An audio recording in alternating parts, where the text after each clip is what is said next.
দীর্ঘ ২১ ঘণ্টা আলোচনার পরও পরিণতি পায়নি বহুল প্রতীক্ষিত যুক্তরাষ্ট্র ইরান শান্তি আলোচনা, জানিয়ে আন্তর্জাতিক মাধ্যমেও দেখা দিয়েছে প্রতিক্রিয়া। অস্ট্রেলিয়া এই বৈঠকে হতাশাজনক বলে মন্তব্য করেছে। দেশটির পররাষ্ট্রমন্ত্রী পেনি ওং দুই পক্ষকে যুদ্ধবিরতি বজায় রেখে আবারও আলোচনায় ফেরার আহ্বান জানিয়েছেন। তিনি সতর্ক করে আরও বলেন, এই সংঘাত আরও বাড়লে এর নেতিবাচক প্রভাব পড়বে বৈশ্বিক অর্থনীতিতেও। কোনো চুক্তি ছাড়াই আলোচনা শেষ হওয়ায় পাকিস্তানের পররাষ্ট্রমন্ত্রী ইসহাক দার জোর দিয়ে বলেন, ওয়াশিংটন ও তেহরানকে অবশ্যই যুদ্ধবিরতি চুক্তি মেনে চলতে হবে।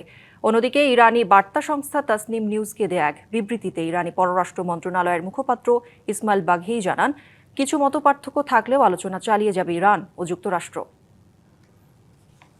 আরও একটু বিস্তারিত কথা বলবো এ বিষয়ে। আমাদের সঙ্গে যুক্তরাষ্ট্রের নিউ ইয়র্ক থেকে যুক্ত হচ্ছেন সাপ্তাহিক মাতৃভূমি পত্রিকার সম্পাদক রতন তালুকদার।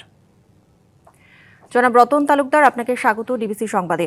আপনার কাছে জানতে চাই যে যুদ্ধবিরতি ঘোষণার পরেও ইসরায়েল কিন্তু হামলা চালালো এবং এরপর দীর্ঘ ২১ ঘণ্টা আলোচনার পরেও ইরান যুক্তরাষ্ট্র কিন্তু কোনো শান্তির পথ খুঁজে পেল না। এ বিষয়ে আপনার মন্তব্য একটু জানতে চাই। প্রথমত আমি সাপ্তাহিক জন্মভূমির সম্পাদক নিউ ইয়র্ক থেকে আপনাদেরকে অনেক অনেক ধন্যবাদ, দর্শকদেরকে ধন্যবাদ জানাচ্ছি। আমি কিন্তু গতকাল আপনাদেরকে বলেছিলাম যে আলোচনার যে বিষয়বস্তু নিয়ে কথা হচ্ছে, সেই আলোচনার মেইন যে ইস্যুটি সেটি হলো বলটি তখন আলোচনার পূর্বে বল ছিল ইরানের কোর্টে, কিন্তু ইরান সেই বলকে কিভাবে খেলবে সেটা আজকে আমরা ২১ ঘন্টার আলোচনার পর বুঝতে পারলাম। বিষয়টি খুবই সহজ। আমি এর আগে ইনসাইড আমেরিকার একটি প্রতিক্রিয়ার কথা বলতে চাই। সেটা হলো যে আমেরিকান পিপল এই যুদ্ধের বিরুদ্ধে বিক্ষোভ পর্যন্ত করেছে। আমেরিকান যে অপোজিশন পার্টি, ডেমোক্রেটিক পার্টি, তারাও কিন্তু এই যুদ্ধের বিরুদ্ধে কথা বলছে। কিন্তু দিন শেষে আমেরিকান এবং আমেরিকার সমস্ত রাজনৈতিক দল চায় আমেরিকা যুদ্ধে জয়ী হোক, কারণ এটি আমেরিকার জন্য 200-র বেশি সার্ভিস ও ফিচারে লেনদেনের সব বিকাশ অ্যাপে সম্ভব। আত্মমর্যাদার প্রশ্ন। আমেরিকাকে যে কোনো যুদ্ধে ইনভলভ হতে হলে তাকে ভিয়েতনামের গ্লানি তাকে সবসময় তাড়া করে বেড়ায়। যাই হোক, যা বলছিলাম যে সেটা হলো যে অন্য একটি বিষয়ও বলা দরকার, যে পাকিস্তানের ইসলামাবাদে এই সমঝোতার বা এই যে মিটিংটি হলো, নেগোসিয়েশন, সে তার পিছনে পাকিস্তানের যে সবচেয়ে বেশি নেপথ্যে বা অন্তরালে যে কাজ করেছে সে হলো চায়না। যে কারণে আজকে মার্কিন প্রেসিডেন্ট ডোনাল্ড ট্রাম্প কিন্তু বলেছে, চায়না যদি এয়ার ডিফেন্স সিস্টেম দিয়ে ইরানকে সাহায্য করে তাহলে সেটাও চায়নার জন্য ভালো হবে না। এই ধরনের একটা হালকা হুমকি কিন্তু তিনি দিয়ে রেখেছেন। এখন ভবিষ্যৎ কি? ভবিষ্যৎ বলতে যে বিষয়টা আমেরিকা কি চায় সেটা কিন্তু ক্লিয়ার করেছে বেন্স, ভাইস প্রেসিডেন্ট বেন্স। সেখানে পারমাণবিক ইস্যু, হরমুজ প্রণালী ইস্যু, দুটো ইস্যুই খুব কড়া ইস্যু ছিল এবং দুটো ইস্যুর উপরেই তারা আলোচনা করেছে। তো যে বিষয়টি মানে ইসের জন্য, মানে পারমাণবিক বোমার ব্যাপারে তারা গ্যারেন্টি চেয়েছে যে ইরান পারমাণবিক বোমা বানাবে না, এমনকি বোমা বানানোর যত সরঞ্জাম সমস্ত কিছুই তাদেরকে ডেস্ট্রয় করতে হবে।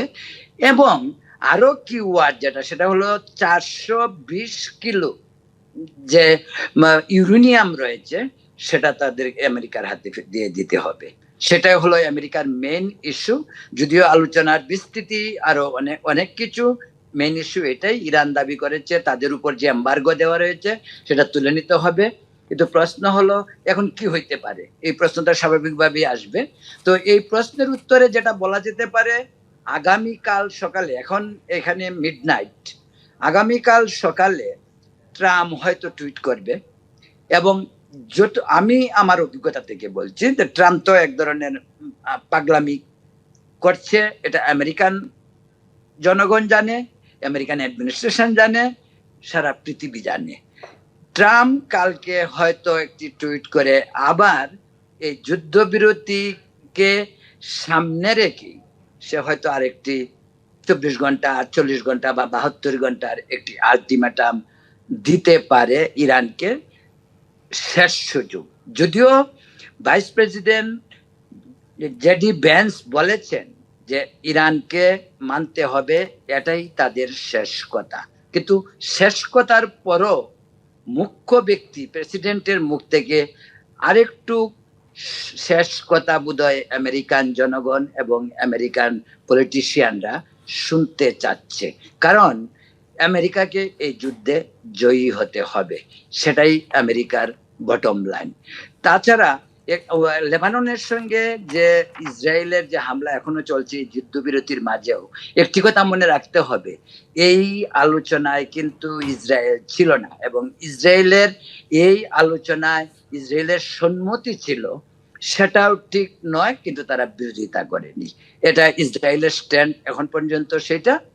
আর আমেরিকাতে এখন যে সিচুয়েশন, যদিও দ্রব্যমূল্যের ঊর্ধ্বগতি, গ্রোসারির দাম বেড়েছে, তেলের দাম তো কোর্স বেড়েছে, একটির সঙ্গে আর একটি খুবই রিলেটেড, তারপরেও আমেরিকান জনগণের একটি বৃহৎ অংশ এই যুদ্ধের বিরুদ্ধে।